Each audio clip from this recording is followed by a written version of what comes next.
আসসালামুআলাইকুম viewers, আশা করি ভালো আছেন আপনারা। আবার চলে আসলাম EzBz লাইভ কিচেন থেকে। আজকে আমরা করে দেখাবো ইজি ইয়াম টুনা সালাদ। এটা খুবই কম ইনগ্রিডিয়েন্ট এবং খুবই সহজভাবে খুব অল্প সময়ে বানানোর জন্য একটি সালাদ। আমরা মূল ইনগ্রিডিয়েন্টগুলো দেখানোর আগে প্লিজ আমাদের চ্যানেলটি সাবস্ক্রাইব করবেন যদি না করে থাকেন। লাইক, শেয়ার এবং কমেন্ট দিয়ে আমাদেরকে জানাবেন যে আমাদের ভিডিওগুলো আপনাদের কেমন লাগছে, আপনারা কীরকম ভিডিও দেখতে চান, এবং পাশে থাকা বেল আইকনটিতে ক্লিক করবেন যেন আমাদের নেক্সট ভিডিওগুলো আপনাদের কাছে খুব তাড়াতাড়ি পৌঁছে যায়। সো আমরা এখন চলে যাচ্ছি মূল সালাদ রেসিপিতে। সো এই ইজি সালাদটি বানাতে আমাদের কী কী ইনগ্রিডিয়েন্ট লাগছে সেটাতে চলে যাচ্ছি। আমাদের লাগছে একটা চাঙ্ক লাইট টুনা ক্যান, ধনে পাতা, পুদিনা পাতা, কাঁচামরিচ, celery, lime, black pepper, green onion, black olive, salt to taste.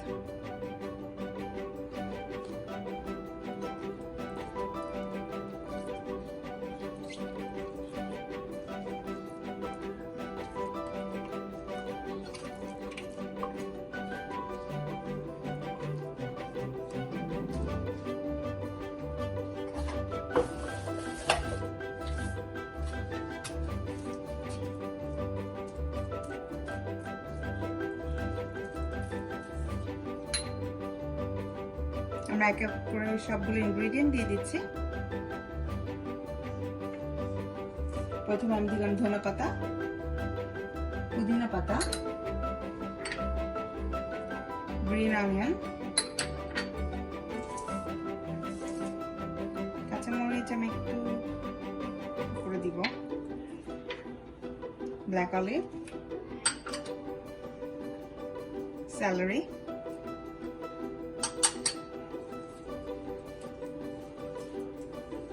একটু মাখাবো।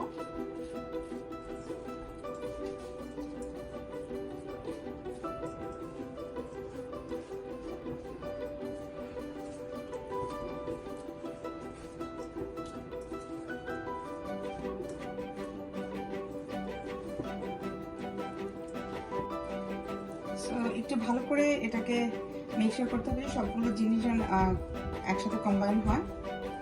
দেখতে পাচ্ছেন আপনারা, খুবই ইজি একটা সালাদ। হঠাৎ করে বাসায় গেস্ট আসলো বা বাসায় কোনো কিছু না থাকলে হঠাৎ করেও এই ক্যান টুনাটা দিয়ে বানানো যায়। এবং আপনারা মেক শিওর করবেন যে টুনাটা যেন ওয়াটারগুলো একদম সুন্দর করে ড্রেন করে নেওয়া হয়। ফ্রেশলি যখন ব্ল্যাক পেপার দিলে স্মেলটা অনেক সুন্দর আসে, সেই জন্য আমি সব কিছু ভিতরে ফ্রেশ দেওয়াটা প্রেফার করি।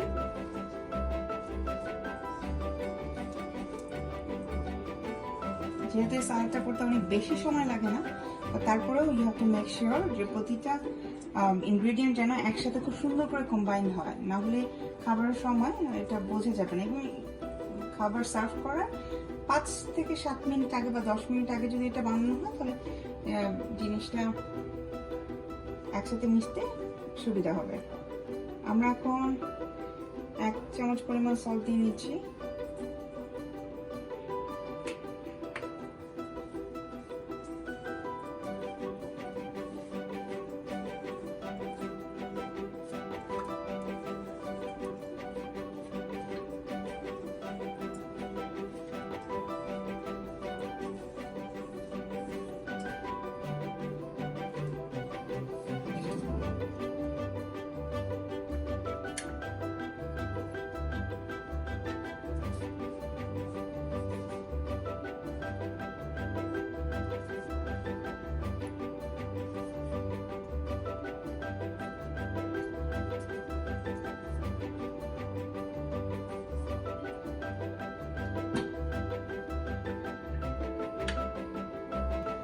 আমি সম্পূর্ণ একটা লাইনে দিয়ে দিয়েছি, পুরো একটা লাইন।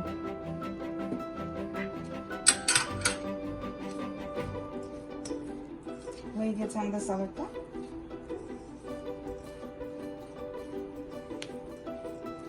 আসলে এই সালাদটার এটাই হচ্ছে একটা মূল মানে লাইক মেইন মিল বলা যায়, বিকজ এটা হোয়াইট রাইস অথবা যে কোনো কিছু দিয়ে সার্ভ করা যায়। আমরা এখন এটাকে সার্ভ করব।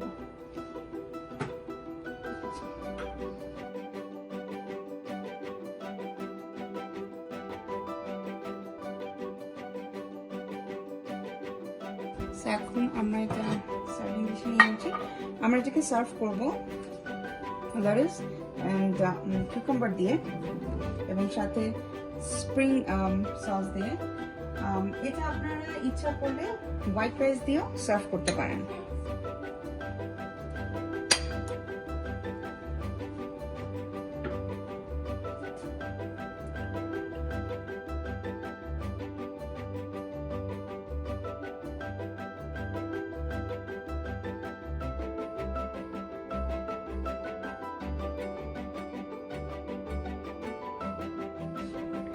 সো ভিউয়ার্স, হয়ে গেল আমাদের ইজি ইয়াম টুনা সালাদ। আশা করি অবশ্যই আপনারা ট্রাই করবেন, জানাবেন আমাদেরকে কেমন হলো আপনাদের রেসিপিটি। নতুন রেসিপি আসা পর্যন্ত ভালো থাকবেন, সুস্থ থাকবেন। Take care.